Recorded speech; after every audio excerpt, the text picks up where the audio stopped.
Hi friends, ಹೇಗಿದ್ದೀರಾ? ಎಲ್ಲ ಚೆನ್ನಾಗಿದ್ದೀರಾ ಅಂತ ಅಂದ್ಕೊಳ್ತೀನಿ. ವರ್ಣಿಕಾ ಅಡುಗೆ ಮನೆಗೆ ಸ್ವಾಗತ. ಇವತ್ತಿನ ನೋಡೋದಲ್ಲಿ ಚಿಕನನ್ನು ಬಳಸಿ ತುಂಬಾ ಟೇಸ್ಟಿಯಾಗಿರುವಂತಹ ಒಂದು ರೆಸಿಪಿನ ಯಾವ ರೀತಿಯಾಗಿ ಮಾಡೋದು ಅಂತ ನೋಡೋಣ. ಯಾವಾಗಲೂ ಒಂದೇ ರೀತಿಯಾಗಿ ಚಿಕನ್ ಕರಿನ ಮಾಡಿ ತಿಂದು ಬೇಜಾರಾಗಿದ್ದರೆ ಒಂದು ಸಾರ್ತಿ ಈ ರೆಸಿಪಿನ ಮಾಡ್ಕೊಳ್ಳಿ, ಸಖತ್ ಟೇಸ್ಟಿಯಾಗಿರುತ್ತೆ. ಹಾಗಾದರೆ ಬನ್ನಿ ತಡ ಮಾಡದೆ ರೆಸಿಪಿನ ಶುರು ಮಾಡೋಣ. ಇದನ್ನು ಮಾಡಲಿಕ್ಕೆ ಮೊದಲು ನಾನಿಲ್ಲಿ ಒಂದು ದೊಡ್ಡ ಮಿಕ್ಸಿ ಜಾರಿಗೆ ಎಲ್ಲ ಮಸಾಲೆಗಳನ್ನು ಹಾಕ್ಕೊಂಡು ರುಬ್ಕೊಳ್ತಾ ಇದ್ದೀನಿ. ಮಸಾಲೆಗೆ ಮೊದಲು ನಾನಿಲ್ಲಿ ಖಾರವಾಗಿರುವಂತಹ 7-8 ಹಸಿರು ಮೆಣಸಿನಕಾಯಿ, ಹಾಗೆಯೇ 5 ಗಡ್ಡೆ ಆಗುವಷ್ಟು ಬೆಳ್ಳುಳ್ಳಿ, 3 ಇಂಚ್ ಆಗುವಷ್ಟು ಶುಂಠಿನ ತಗೊಂಡಿದ್ದೀನಿ. ಶುಂಠಿಗಿಂತ ಬೆಳ್ಳುಳ್ಳಿನ ಸ್ವಲ್ಪ ಜಾಸ್ತಿ ಅನ್ನೋಂಗೆ ಹಾಕ್ಕೊಳ್ಬೇಕು, ಅಂದ್ರೇ ರುಚಿ ಚೆನ್ನಾಗಿ ಬರೋದು. ಇದ್ರ ಜೊತೆಗೆ ನಾನಿಲ್ಲಿ ಸ್ವಲ್ಪ ಪುದೀನ ಸೊಪ್ಪು ಹಾಗೆಯೇ ಕೊತ್ತಂಬರಿ ಸೊಪ್ಪನ್ನು ಹಾಕ್ಕೊಳ್ತಾ ಇದ್ದೀನಿ. ಪುದೀನ ಸೊಪ್ಪು, ಕೊತ್ತಂಬರಿ ಸೊಪ್ಪು ಸ್ವಲ್ಪ ಜಾಸ್ತಿ ಅನ್ನೋಂಗೆ ಹಾಕ್ಕೊಳ್ಳಿ. ಇವಾಗ ಎಲ್ಲ ಮಸಾಲೆಗಳನ್ನು ಹಾಕ್ಕೊಂಡು ಇದಕ್ಕೆ ಸ್ವಲ್ಪ ನೀರನ್ನು ಹಾಕ್ಕೊಂಡು ಪೂರ್ತಿ ನುಣ್ಣದಾಗಿ ಇದನ್ನು ಗ್ರೈಂಡ್ ಮಾಡ್ಕೊಳ್ಬೇಕು. ಸ್ವಲ್ಪ ಖಾರವಾಗಿದ್ರೇ ಚೆನ್ನಾಗಿರುತ್ತೆ ನೋಡಿ, ಹಾಗಾಗಿ ಮೆಣಸಿನ್ಕಾಯಿನ ಸ್ವಲ್ಪ ಜಾಸ್ತಿ ಅನ್ನೋಂಗೆ ಹಾಕ್ಕೊಳ್ಳಿ. ಇವಾಗ ನಾನಿಲ್ಲಿ ಒಂದು ಪ್ಯಾನಿಗೆ ಸ್ವಲ್ಪ ಎಣ್ಣೆನ ಹಾಕ್ಕೊಳ್ತಾ ಇದ್ದೀನಿ. ಒಂದು 5-6 ಚಮಚ ಆಗುವಷ್ಟು ಎಣ್ಣೆನ ಹಾಕ್ಕೊಂಡು 3 ಗರಿ ಆಗುವಷ್ಟು ಕರಿಬೇವು ಸೊಪ್ಪನ್ನು ಫ್ರೈ ಮಾಡ್ಕೊಳ್ತಾ ಇದ್ದೀನಿ.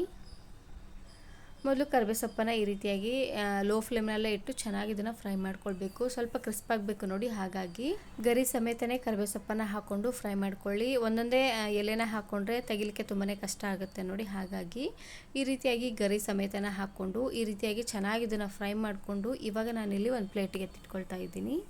ಇದು ಸ್ವಲ್ಪ ಈ ರೀತಿಯಾಗಿ ಕ್ರಿಸ್ಪ್ ಆಗೋವರೆಗೂ ಚೆನ್ನಾಗಿ ಫ್ರೈ ಮಾಡ್ಕೊಂಡು ತಗೊಳ್ಳಿ. ಇವಾಗ ಅದೇ ಪ್ಯಾನ್ಗೆ ಮೀಡಿಯಮ್ ಸೈಜಿನ ಒಂದು ಈರುಳ್ಳಿನ ಈ ರೀತಿಯಾಗಿ ತೆಳ್ಳದಾಗಿ ಉದ್ದವಾಗಿ ಕಟ್ ಮಾಡಿ ಹಾಕ್ಕೊಳ್ತಾ ಇದ್ದೀನಿ. ಈರುಳ್ಳಿನ ಹಾಕ್ಕೊಳ್ಳಿ, ರುಚಿ ಅಂತೂ ತುಂಬಾ ಚೆನ್ನಾಗಿ ಬರುತ್ತೆ.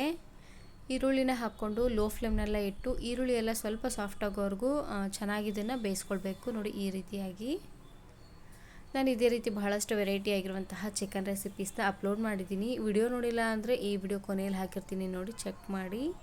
ಈರುಳ್ಳಿ ಎಲ್ಲ ಸ್ವಲ್ಪ ಈ ರೀತಿಯಾಗಿ ಕಲರ್ ಚೇಂಜ್ ಆದಮೇಲೆ ಇವಾಗ ನಾನಿಲ್ಲಿ 3/4 kg ಆಗುವಷ್ಟು ಚಿಕನನ್ನು ಹಾಕ್ಕೊಳ್ತಾ ಇದ್ದೀನಿ.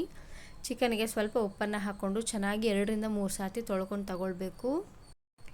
ಇವಾಗ ನಾನಿಲ್ಲಿ ರುಚಿಗೆ ತಕ್ಕಷ್ಟು ಉಪ್ಪು ಹಾಗೆಯೇ 1/4 ಚಮಚ ಆಗುವಷ್ಟು ಅರಶಿನ ಪುಡಿನ ಹಾಕ್ಕೊಂಡು ಉರಿನ ಪೂರ್ತಿಯಾಗಿ ಲೋ ಫ್ಲೇಮ್ನಲ್ಲೇ ಇಟ್ಟು ಬೇಯಿಸ್ಕೊಳ್ತಾ ಇದ್ದೀನಿ. ಚಿಕನ್ನು ಚೆನ್ನಾಗಿ ನೀರು ಬಿಡಬೇಕು ನೋಡಿ, ಅಲ್ಲಿವರೆಗೂ ಲೋ ಫ್ಲೇಮ್ನಲ್ಲೇ ಇಟ್ಟು ಬೇಯಿಸ್ಕೊಂಡು ತಗೊಳ್ಬೇಕು. 2-3 ನಿಮಿಷವರೆಗೂ ಚೆನ್ನಾಗಿ ಇದನ್ನು ಬೇಯಿಸ್ಕೊಂಡ್ರೆ ಆಯಿತು. ಚಿಕನ್ ತುಂಬಾ ಚೆನ್ನಾಗಿ ನೀರು ಬಿಟ್ಕೊಳ್ಳುತ್ತೆ. ಈ ರೀತಿಯಾಗಿ ಮೊದಲು ಚಿಕನನ್ನು ಹುರ್ಕೊಳ್ಳೋದ್ರಿಂದ ನಾವು ಹಾಕುವಂತಹ ಎಲ್ಲ ಮಸಾಲೆನೂ ಚಿಕನ್ ಪೀಸಸ್ಗೆ ಚೆನ್ನಾಗಿ ಹತ್ಕೊಳ್ಳುತ್ತೆ. ಹಾಗಾಗಿ ಒಂದು 2 ನಿಮಿಷನಾದರೂ ಚೆನ್ನಾಗಿ ಇದನ್ನು ಹುರ್ಕೊಂಡು ತಗೊಳ್ಬೇಕು.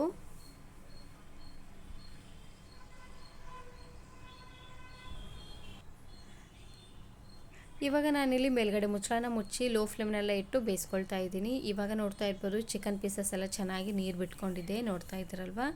ಈ ರೀತಿಯಾಗಿ ಚೆನ್ನಾಗಿದು ನೀರು ಬಿಡೋವರೆಗೂ ಲೋ ಫ್ಲೇಮ್ನಲ್ಲೇ ಇಟ್ಟು ಬೇಯಿಸ್ಕೊಂಡು ತಗೊಳ್ಳಿ.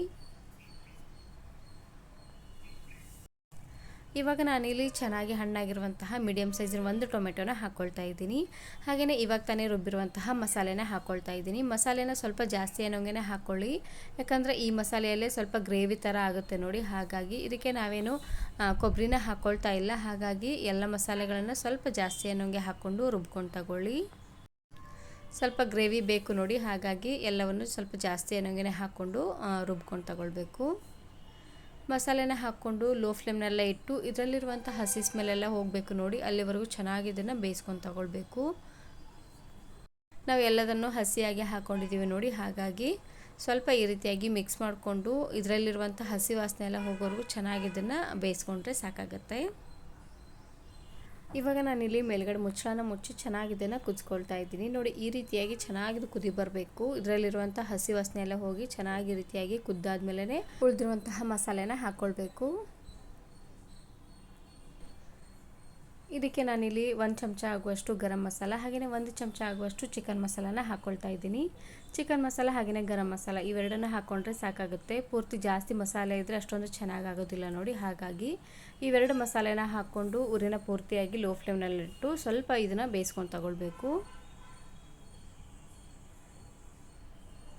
ಲಾಸ್ಟಲ್ಲಿ ಇದಕ್ಕೆ 1 ಗ್ಲಾಸ್ ಆಗುವಷ್ಟು ನೀರನ್ನು ಹಾಕ್ಕೊಂಡು ಕುದಿಸ್ಕೊಳ್ತಾ ಇದ್ದೀನಿ. ಚಿಕನ್ ಪೀಸಸ್ ಎಲ್ಲ ಚೆನ್ನಾಗಿ ಸಾಫ್ಟಾಗಿ ಬೇಯಬೇಕು ನೋಡಿ, ಹಾಗಾಗಿ ಸ್ವಲ್ಪ ಇದನ್ನು ಈ ರೀತಿಯಾಗಿ ನೀರನ್ನು ಹಾಕ್ಕೊಂಡು ಕುದಿಸ್ಕೊಂಡು ತಗೊಳ್ಳಿ. ಇವಾಗ ನೋಡಲಿಕ್ಕೆ ಸ್ವಲ್ಪ ತೆಳ್ಳ ಅಂತ ಅನ್ನಿಸ್ಬೋದು, ಇದು ಪೂರ್ತಿಯಾಗಿ ಬೆಂದಾದಮೇಲೆ ಇನ್ನೂ ಗಟ್ಟಿ ಆಗ್ತಾ ಬರುತ್ತೆ. ಇವಾಗ ನೋಡ್ತಾ ಇರ್ಬೋದು ಚೆನ್ನಾಗಿ ಬೆಂದಾಗಿದೆ. ಚಿಕನ್ ಪೀಸಸ್ಸು ಅಷ್ಟೇ ತುಂಬಾ ಸಾಫ್ಟಾಗಿ ಚೆನ್ನಾಗಿ ಬೆಂದಾಗಿದೆ.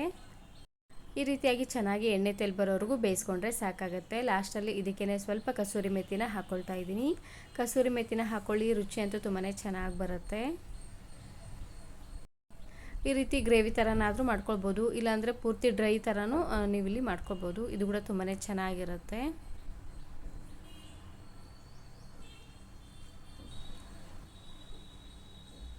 ಲಾಸ್ಟಲ್ಲಿ ನಾವು ಮೊದಲೇ ಫ್ರೈ ಮಾಡಿರುವಂತಹ ಕರಿಬೇವು ಸೊಪ್ಪನ್ನು ಹಾಕ್ಕೊಂಡು ಇವಾಗ ಗ್ಯಾಸನ್ನು ಆಫ್ ಮಾಡಿಕೊಂಡ್ರೆ ಆಯಿತು.